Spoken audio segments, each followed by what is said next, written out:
안녕하십니까. 안녕하세요.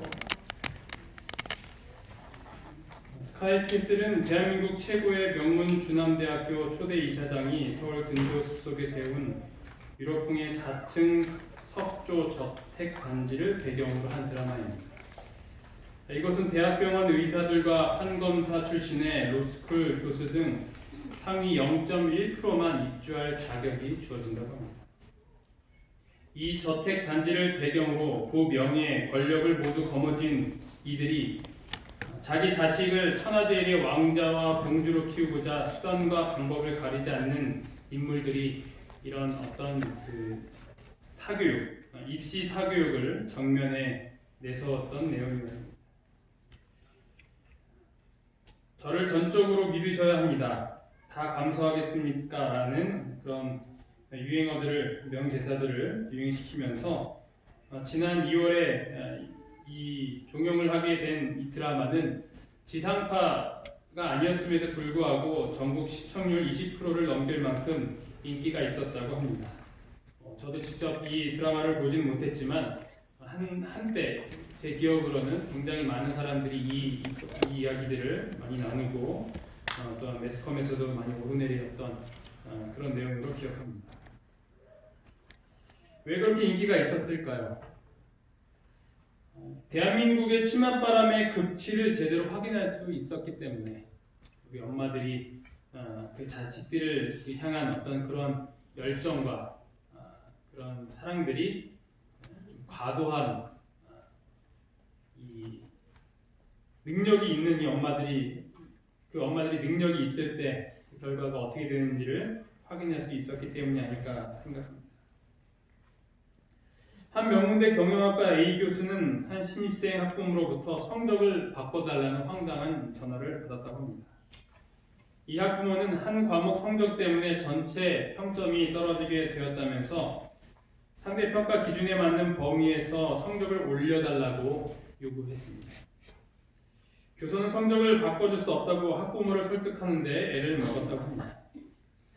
자녀가 됐음에도 불구하고 아직 중학교나 고등학생인 줄 알고 그 엄마들이 이렇게 나서는 것을 보면서 한숨을 쉬었다고 합니다. 헬리콥터맘이란 자녀가 성인이 된 뒤에도 자녀 주위를 헬리콥터처럼 맴돌면서 자녀를 지켜보며 통제하며 자녀의 일이라면 무엇이든지 발벗고 나서는 엄마들을 가리킨다고 합니다. 김호기 연세대 사회학과 교수는 부모 부재 시 자녀가 홀로 서기가 쉽지 않고 과열, 교육 경쟁이 생길 수 있다면서 자녀를 사랑하는 것과 자녀의 삶에 개입하는 것을 철저히 구별해야 한다고 주장을 하였습니다. 이렇듯 우리나라의 엄마들의 이 치맛바람은 참으로 유명합니다. 대단하고요. 예전에는 뭐 여러 명 낳았으니까 확률로 이렇게 성공하는 애들이 있을 수 있으니까 알아서 컸지만 요즘은 한둘 낳다 보니 엄마의 욕심들이 커지기 때문이 아닌가 생각합니다. 그런데 이 치맛바람의 원조가 있습니다. 바로 유대인입니다. 유대인 어머니들의 자식에 대한 집착은 거의 병적이라고 합니다. 20세기 전후 동유럽에서 미국으로 이민 온 200만 가량의 유대인들은 영어도 할 줄 모르고 굉장히 가난했다고 합니다. 이에 유대인 엄마들은 자기 자식만큼은 그러한 삶을 물려주지 않겠다고 결심을 했습니다. 유대인 엄마들이 자녀의 신분을 상승시키기 위하여서 택했던 것은 바로 공부였습니다.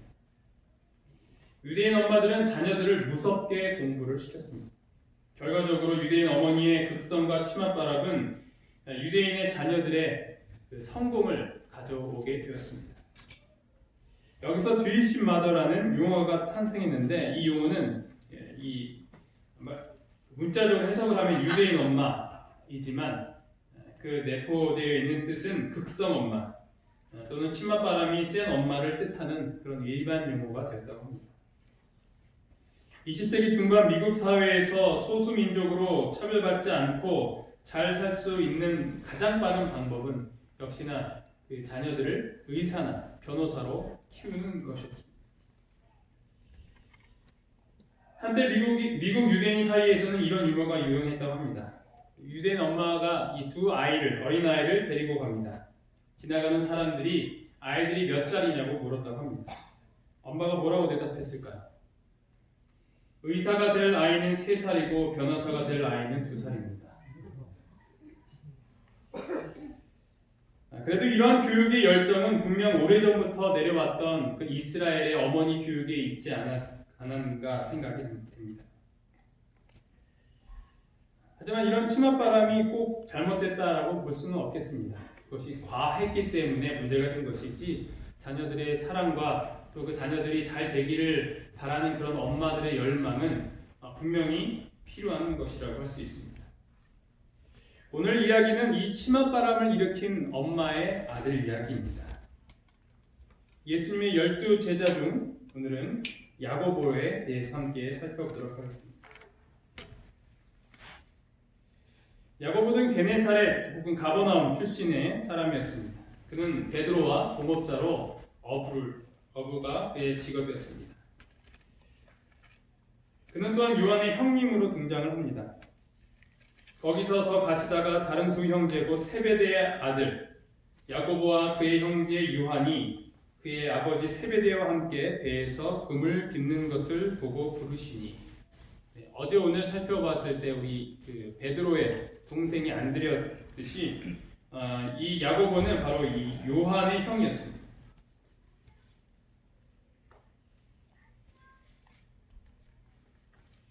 마가복음 1장 19절에 보면 이렇게 나와 있습니다. 조금 더 가시다가 세베대의 아들 야고보와 그 형제 요한을 보시니 그들도 배에 있어 그물을 깁는데 곧 부르시니 그 아버지 세베대를 품꾼들과 함께 배에 버려두고 예수를 따라가니라.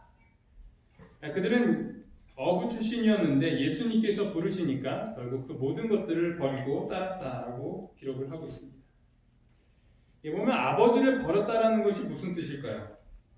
나약한 아버지를 홀로 두고 떠났다면 그는 정말 배은망덕한 불효자이겠죠.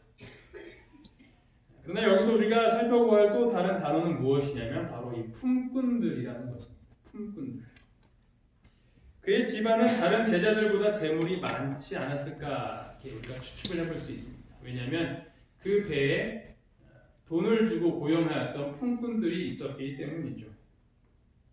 그래서 감히 추측을 해보자면 아버지를 버린 것이 아니라 아버지로부터 독립했다라고 할 수 있겠죠. 왜냐하면 아버지는 재산이 많았기 때문입니다.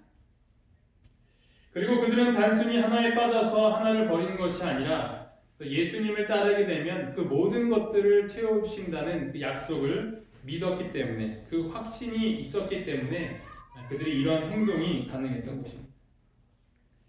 예수께서는 그들에게 그들의 그물과 고깃배들을 버리라고 요구하시기 전에 하나님께서 그들의 필요한 것을 공급해 주시리라는 보증을 그들에게 주셨다. 아멘. 자신들의 필요뿐만 아니라 가족들의 필요까지도 채워주실 하나님을 믿고 그들은 과감히 아버지와 배를 버리고 예수님을 따르게 되었던 것입니다. 예수님을 따를 때에는 많은 헌신이 요구가 됩니다. 그러나 하나님께서는 우리가 그런 결심과 결단을 할 때 그 모든 필요를 채워주시는 분이십니다. 아멘. 그의 아버지 세베대는 계속적으로 이름이 기록되었습니다. 나중에 예수님을 받아들였을 가능성이 있다고 추측은 하지만 정확하게 그 내용을 확인을 할 수 없습니다. 하지만 단순히 사람을 구분하기 위하여서 사용된 이름치고는 성경이 많이 기록되었기 때문에 어쩌면 그의 아버지도 당장은 아니더라도 나중에 어떤 이 예수님을 따르는 신실한 그리스도인으로서 교회에서 활동하지 않았을까라는 생각을 해볼 수 있습니다. 그의 아버지에 대한 내용을 살펴보았고 이번에는 이제 어머니, 야고보의 어머니에 대해서 살펴보도록 하겠습니다.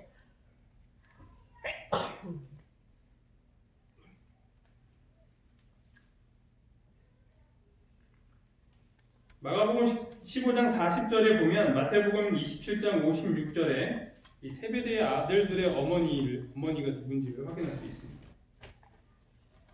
이 세베대의 아들들의 어머니가 이 마태복음 27장 56절에서는 이 마가복음 15장 40절에는 살로메로 기록이 되어 있습니다. 그래서 이 세베대의 아들들의 어머니, 그러니까 이 야고보의 어머니의 이름은 살로메였습니다. 이 어머니가 얼마나 예수님을 열심히 따랐는지를 알 수 있는 구절이 있습니다. 마태복음 20장 20절, 21절에 있는 말씀입니다. 그때 세베대의 아들의 어머니가 그 아들들을 데리고 예수께 와서 절하며 무엇을 구하니 예수께서 이르시되 무엇을 원하느냐 이르되 나의 이 두 아들을 주의 나라에서 하나는 주의 편에 하나는 주의 좌편에 앉게 명하소서. 이 엄마가 무엇을 요구하는 거예요?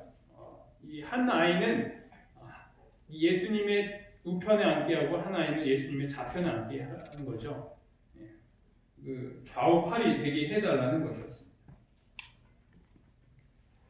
그들의 어머니도 그리스도의 추종자였으며 물질로서 아낌없이 그리스도를 받들었다. 아들들에 대한 어머니의 사랑과 욕심은 그로 하여금 새 나라에서 가장 영광스러운 지위에 그의 아들들을 올려놓으려는 탐심을 품게 하였다. 그는 이러한 요구를 제시하도록 그들을 부추겼다.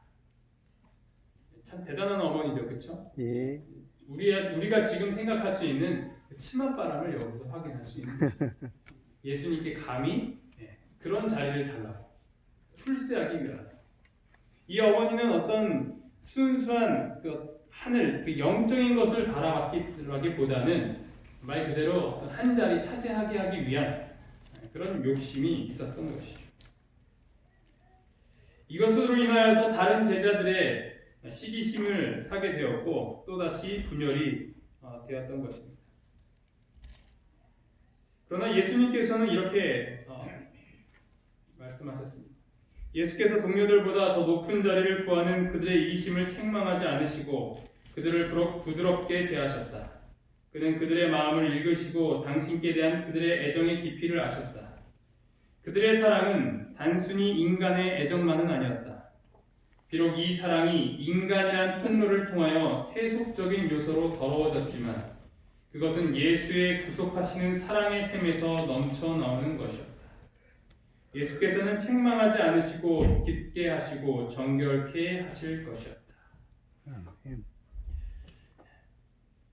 이 엄마의 그런 요구는 그 내용이 비록 탐심과 또 욕심이 있었지만 어쨌든 그것에 대한 깊은 또 내면의 그 마음은 무엇이냐면 바로 하늘에 대한 사랑, 예수님에 대한 사랑 이런 것들이 있었다는 것입니다.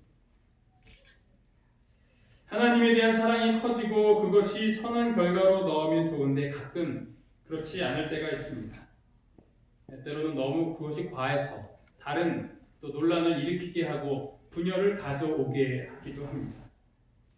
그러나 예수님은 오늘 이 여인을, 이 엄마를 다그치기보다는 그를 품으셨던 것처럼 예수님도 우리의 그러한 실수와 어떤 잘못된 방향들을 지도해 주시고 또한 그 마음을 귀히 여기신다라는 것입니다. 혹시 그러한 일들로 인하여서 너무 과하다 싶으신 분들이 그런 분들을 보게 된다면 저런 모습들도 예수님을 사랑하는 마음에서 나온 것이겠거니 하고 이해해 주시고 또 그분들을 위하여서 기도해 주시면 감사하겠습니다. 아멘. 이 살로메를 보면 대한민국의 엄마들을 보는 것 같죠. 교육을 위해서라면 뭐든지 다 하는 그런 엄마. 그런 열정과 관심이 우리는 어디에 이제 초점을 맞춰야 되냐면 바로 이 신앙에 맞춰져 있어야 된다는 거죠. 우리의 자녀들이 정말로 하늘 대학을 가기 위해서 최선의 노력을 다 해야 하는 것이 바로 엄마들의 모습이 되어야 한다는 것이죠. 하지만 요즘은 그렇지 못하는 것을 많이 보게 됩니다.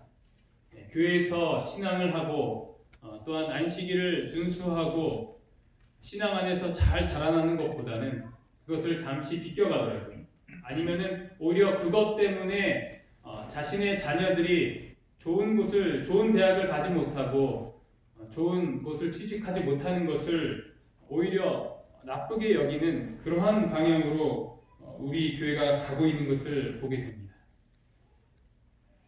좋은 대학을 가지 못한다고 하여도 하늘에 가는 것이 더 우선이라고 우리가 여길 때 하나님께서는 더 많은 복을 분명 우리들과 우리의 자녀들에게 줄 것이라고 확신합니다. 아멘. 그런 마음으로 우리의 자녀들이 끝까지 하늘에 갈 수 있도록 신앙의 가장 우선순위가 될 수 있도록 열심히 기도하며 또 교육시킬 수 있는 우리 모두가 되기를 간절히 바랍니다. 아멘. 마가복음 10장에 보면 이 처음에는 전에 있었 그 내용은 마태복음에서는 그 어머니 살로메가 그 요구를 하지만 이 마가복음에서는 이 야고보와 요한이 직접 그것을 요구하는 것을 확인할 수 있습니다. 세베대의 아들 야고보와 요한이 주께 나와 여짜오되 선생님이여 무엇이든지 우리가 구하는 바를 우리에게 하여 주시기를 원하옵나이다. 이르시되 너희가 무엇을 하여 주기를 원하느냐? 여짜오되 주의 영광 중에서 우리를 하나는 주의 우편에 하나는 좌편에 앉게 하여 주옵소서. 시대의 소망과 또 공교의 주석에서는 그 어머니가 이것을 요구하였고 또 그 어머니가 그의 아들들이 이것을 할 수 있도록 부추겼다라고 기록을 하고 있습니다. 예수님께서는 그들에게 이렇게 말씀하십니다. 예수께서 이르시되 너희는 너희가 구하는 것을 알지 못하는도다. 내가 마시는 잔을 너희에게 마실 수 있으며 내가 받는 침례를 너희가 받을 수 있느냐? 그들이 말하되 할 수 있나이다. 예수께서 이르시되 너희는 내가 마시는 잔을 마시며 내가 받는 침례를 받으려니와 내 좌우편에 앉는 것은 내가 줄 것이 아니라 누구를 위하여 준비되었든지 그들이 얻을 것이다. 이들은 이때 당시에 이것이 무슨 말인지 몰랐습니다. 예수님이 마시는 잔을 마시고 예수님이 받는 침례를 받는 것. 그들은 그저 눈에 보이는 그 좌우편의 큰 자리를 얻기 위해서 성급하게 우리가 할 수 있습니다라고 이야기를 하지만 결국 그것의 의미는 나중에 되어서야 깨닫게 됩니다. 그들은 자신의 야망을 위하여서 예수님을 따랐던 것입니다. 유다와 비슷한 것 같지만 대부분의 제자들이 이러한 마음이었습니다.